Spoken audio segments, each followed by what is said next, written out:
Welcome to week 3. We learned earlier that coaching has two purposes: to develop athletes and to develop people. This week we will be discussing the importance of character development in sportsmanship. So often coaches say that they want to train their athletes on and off the court or field, but don't spend any time intentionally doing it. Should we just expect character to develop magically alongside technical and tactical development, or should coaches follow a character development curriculum, one that has been created over time and edited in much the same way they would plan for physical development? Have you ever had a coach purposefully and intentionally spend time on character development? If so, what did this look like? Is this something that you can use in your own coaching philosophy? Let's start by defining character.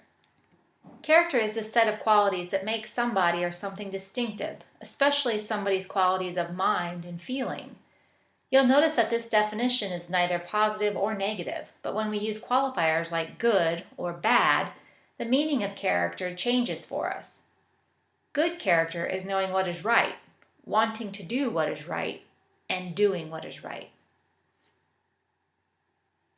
It's not just coaches that care about good character. It's educators, business owners, or anyone serving within an organization. People of good character make athletes that coaches enjoy. They are people that business owners want to employ, and to round out the rhyming for this point, they are less likely to annoy. More to the point, character development matters to coaches because it matters how we are developing athletes and people. It's our job to develop physical skills and ability. It is also our job to develop empathy, compassion, integrity, moral reasoning, and the whole person beyond the athlete. You might think that these tasks seem to go beyond coaching. Shouldn't this be the job of the parents? But coaches have a unique access to young people. Athletes often spend more time with their coaches than they do their parents. Coaches also provide great opportunities for learning that aren't found in the classroom. Kids who are participating in something that they are passionate about are generally more willing to listen and learn. From a sociological perspective, coaches have a professional obligation to be a part of positive change by instilling morals and values and being a role model of good character. To sum up good character, consider this quote by Thomas Lacona.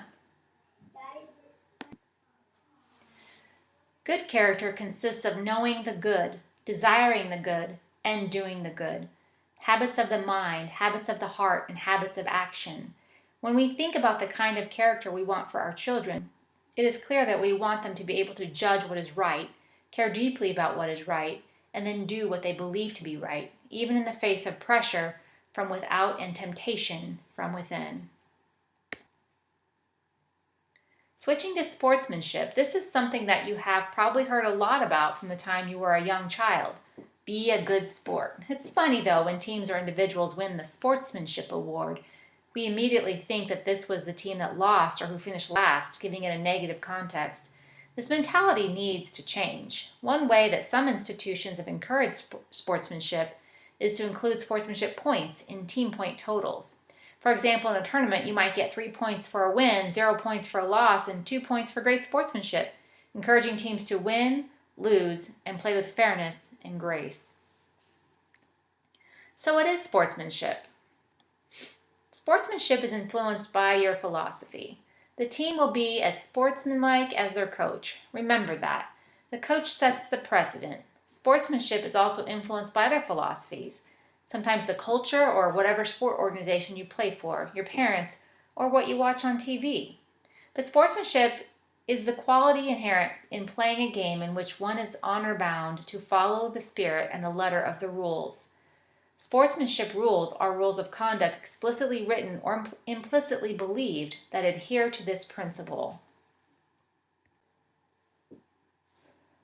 Athletes themselves define sportsmanship as full commitment to participation, respect and concern for rules and officials, respect and concern for social conventions, respect and concern for the opponent, and avoiding poor attitudes towards participation. Review this athlete character code. You might implement this somewhere in your future program. This is a guideline for ideal behavior and beliefs about honor and respect in sport.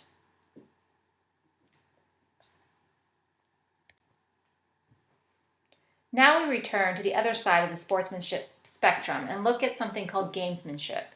Gamesmanship is the use of tactics or strategies used to gain an advantage.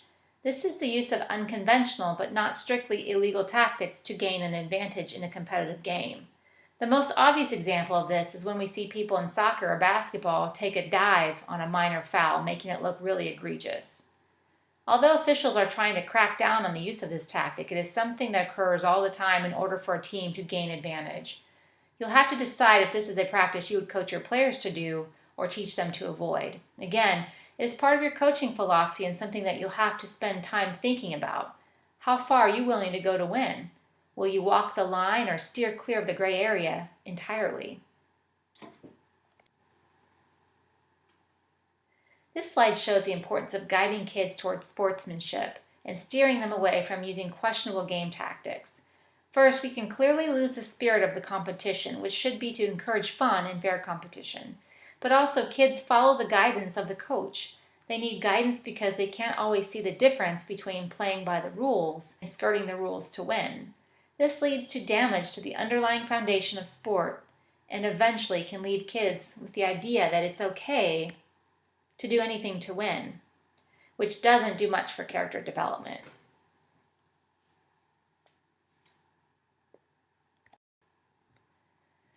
What is a coach to do about character and sportsmanship development?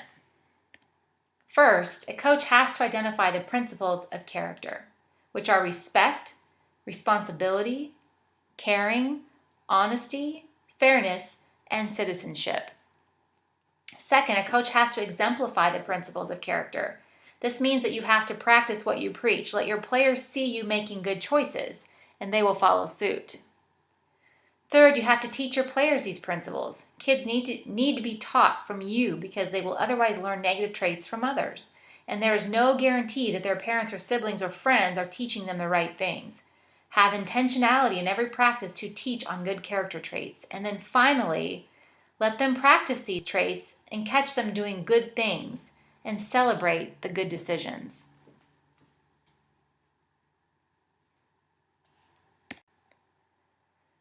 Feel free to borrow this simple character evaluation form from ACEP. It might be useful to you in the future. So how do we establish a culture of sportsmanship? View this YouTube video of Zidane, who clearly has a lack of sportsmanship. Sometimes it's good to see negative sportsmanship so we can learn how not to behave.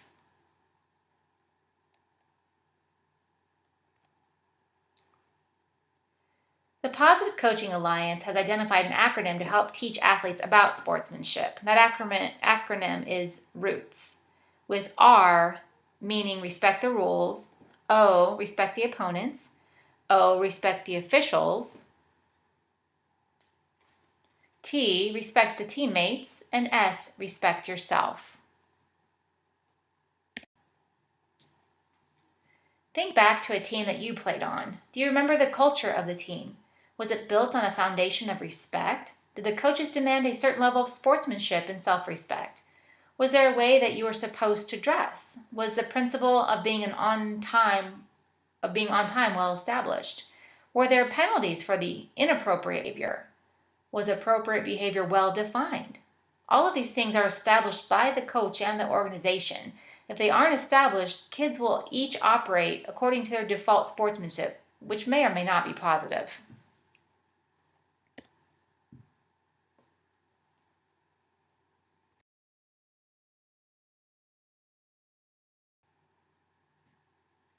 Here are some of the key components to a cultivated team culture. A positive team tradition, clear basic operating procedures, management of information, considering the nature of the sport,